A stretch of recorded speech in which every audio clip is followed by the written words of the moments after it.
self-paced learning course and e-material creation in the LMS module. Now let's see how to create a self-paced learning course and an e-material.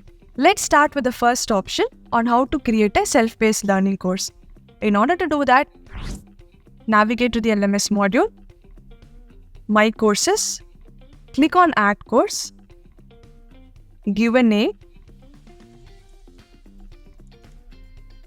select the type as self-paced learning, and then click on Create. So the steps to create a self-paced learning course is same as that for creating a blended learning course.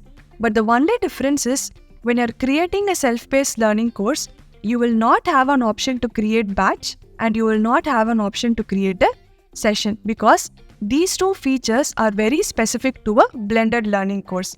So when you go to modules, let's add a module. And to this module, the options that you see here remains the same, except for the fact you don't see an option to create a session. This is the first difference.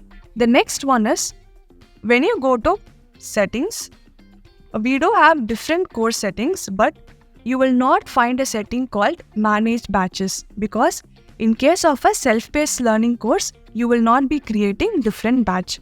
So the only difference is creating a session and creating a batch.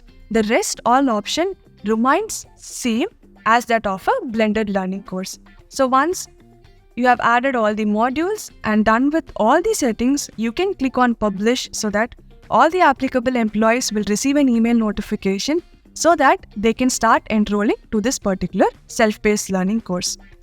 Now we'll see on how to create an e-material in the system.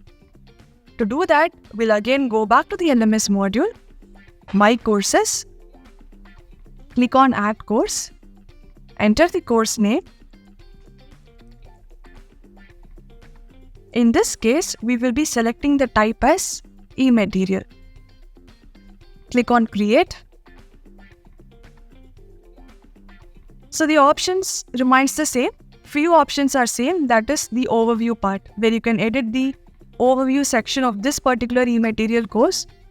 You can create modules, but when it comes to a module, you can only add files, links and content, because e-material is just about uploading the resource materials. So you cannot have assignments, online test, offline test. These options will not be available.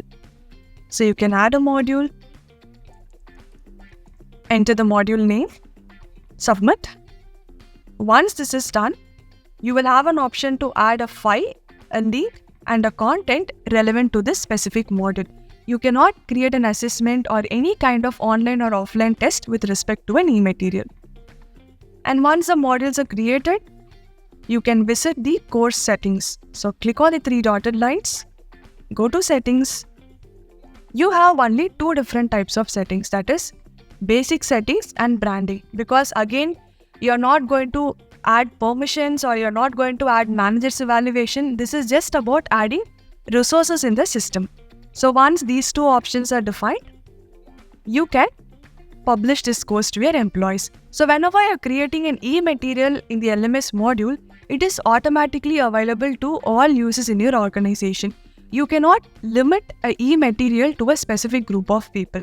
So once you're done with updating the modules and defining the settings, your users will have an option to refer to all the materials that you have uploaded as a part of e-material. This is about creating a self-paced learning course and an e-material in the LMS module of Zoho People.